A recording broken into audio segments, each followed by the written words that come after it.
Hey guys, this is my very first live. I have never done anything like this before. It's going to be short and sweet because I don't know what I'm doing. But I've been watching a lot of movies. I do it every single night, obviously. And so I figured I'd do a little roundup and let you guys know of movies you should pass on and movies you should watch on Netflix and on Hulu and also on Amazon. I don't know if you guys have Amazon Prime, but I sort of go between all of them. So I wrote everything that I saw down this week, and I thought we could have a little chat, or you can just look at this later when you have time and see what I've watched and get some tips.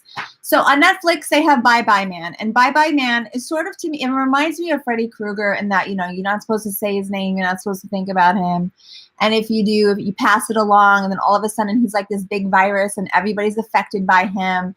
I think it's a pretty good movie. I mean, it's not like the best movie, but it's a good ride. So I think Bye Bye Man is definitely a go if you haven't seen it yet. It's kind of old, but I always kind of I enjoy it when I watch it. And so if it gives me joy, I'm going to pass it along. So Bye Bye Man is definitely a movie that if you haven't seen it yet, you should check it out. It's on Netflix right now. It's free. I'm watching The Immortals, which is also a series that's on Netflix, and I am not enjoying it. I'm watching it because it's vampires and I love vampires and I'm totally into that whole thing, but it is just dragging. I mean, it's actually putting me to sleep every night. So figure that let me tell you this. If you want to watch The Immortals, you can do it if you have insomnia and you don't know how to go to sleep. Like if you're struggling with sleep, watch The Immortals and it'll put you right to bed. How's that? So watch The Immortals if you can't quiet your mind, because I watch The Immortals and I go right to bed. It's going to take me about 8 months to get through that series. It is not for me, but I'm still giving it time because it's vampires and I have to support the undead whenever possible. I saw a movie that I have to believe is a cult classic, and I just never heard of it before. And I watched it like 2 nights ago, and I kept telling my husband, I was like, this is hilarious. What is the matter with me that I never saw this movie? And you're going to hear this movie, and I have to imagine that everybody knows about this movie but me. Because I was watching this, and I was like, I'm the only person on the planet that has not seen this movie. That's how funny this movie was. Tucker and Dave versus Evil. Wait, is it Dave? I think so. Tucker and Dale or Tucker and Dave? My handwriting is so horrendous. That movie was so funny. It was so like well written about how all those kids kept killing themselves and kept misunderstanding the situation. I mean, literally, I was like, this movie is so stupid, but it was so funny. So if you like that sort of Shaun of the Dead, campy horror, I swear to God, I never saw that movie. I never heard of that movie. I don't know what rock I was living under, but I was watching that movie. It's on Netflix. If you haven't heard about it, if you haven't heard about that movie, I just put you up on something because I just didn't know. And I turned it on. I was like, whatever. I like that guy who was in Dollhouse or something. And I watched it and I was like, this movie is so stupid, but it was funny. So Tucker and Dale or Tucker and Dave, my handwriting sucks. I'm sorry, guys. I started the Umbrella Academy as well. I'm like up to episode 5 or 6. And I'm going to say something that maybe people won't like, but I don't really love Ellen Page. I said it. And I was like sort of like I was like holding off watching that show. And then everyone's like talking about how great the show is. And then I got picked up for season 2. And I was like, oh, I was like, fine, I'll start watching the show.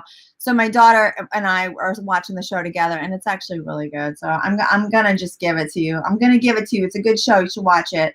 I'm also in the middle of The Act. So sad. That's a sad show. That's not a horror. That is a horror. It is a horror show. But it's not a horror show like how we know how we are looking at horror. It's a horror show because it is horrific.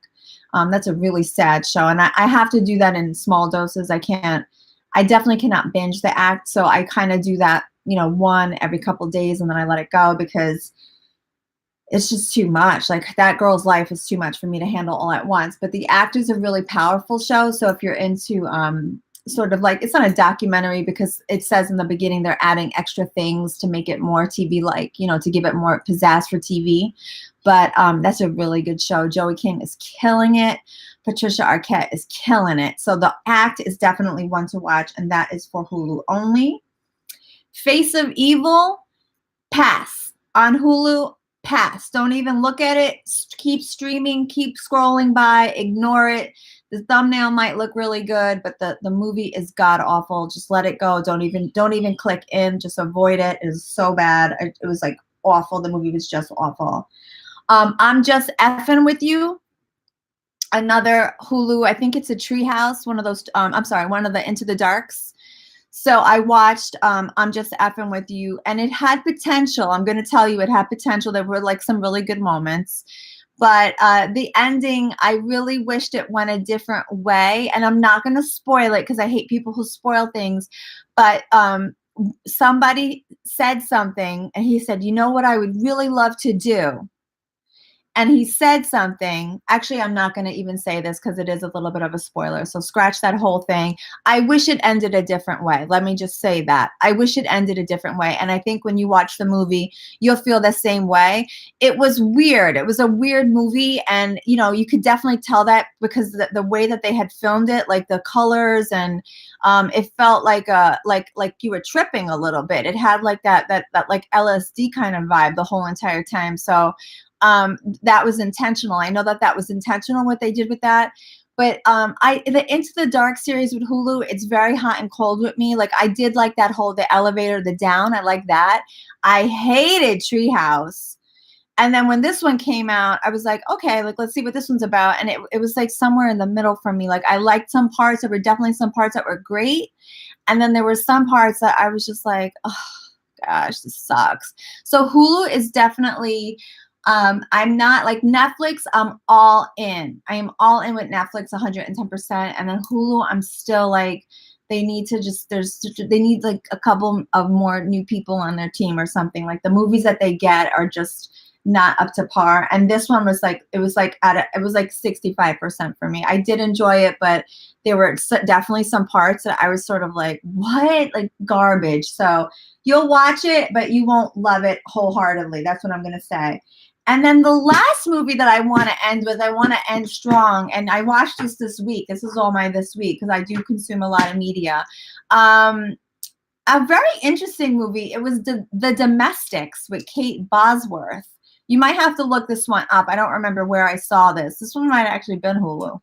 But the whole premise of it was, and I really like the premise of this one, a couple who was in the middle of a divorce gets into like the apocalypse happens right as they're filing for divorce. So these people hate each other. And then the world explodes, goes to collapses, and like that's it. Like the world is over. But these people were not together anymore. They're like ready to separate. But now there's nobody else out there. Everyone's dead. Everyone like is trying to kill each other. So you have to stay together, because there's no one else for you to turn to. You have to stay with somebody that you know is going to not kill you. So there's this couple that no longer really likes each other, but they can't separate because it's safer to stay in numbers. And they're fighting together to go find this woman's parents because she wants to be with her parents. She doesn't want to be with this guy. And it's just this whole awkward situation. I thought that was a really good angle and one that we haven't seen before. I always love it when they give us like a new twist. And that was a totally new twist. I was like, awesome. And then also it touched a little bit on cannibalism, which is, you know, like sometimes when I talk about this stuff out loud, I'm like, I'm so weird. Like, why are you excited about cannibalism? Like, that's so weird to say. Like, why are you saying this? But it's true because we don't hear about that a lot. Like, a lot of movies, I mean, like, sometimes they touch upon it, but it's usually it's usually like really bad villains touching upon things like that. But this was like a really interesting take on it. It's like, well, what are you going to do? The world has collapsed. You have to feed your family. Like I don't know. Like, what would you do in 50 years if there's no more animals left? There's no more like, would you eat people? I don't know. Like, it kind of had an interesting twist there. So they touched upon that. They touched upon a divorced family trying to stay together. Weird, like women were hot commodities. They were stealing women. I mean, the whole thing was crazy. It was crazy. And then they had a really cool scene with a club, like a gang called the Gamblers, which I just want you to look out for when you watch that. I kind of really like that movie. I would look out for that one. It's called The Domestics with Kate Bosworth. You're going to have to look it up. I don't remember which, where I saw that, if that was TV on demand, Netflix, Hulu, or Amazon. I cannot remember, but it was free. It was one of those. So that's it. That's what I saw this week. And let me know if you saw any of these and which ones you think were worth watching and not. And if you saw I'm Just Effing With You, what did you think about that? Did you think that was a good movie or not? I'm definitely hot and cold with that one. So I'm going to try to do these once a week, and I'm going to try to let you know what I've watched and what I think you guys should watch. And until next time.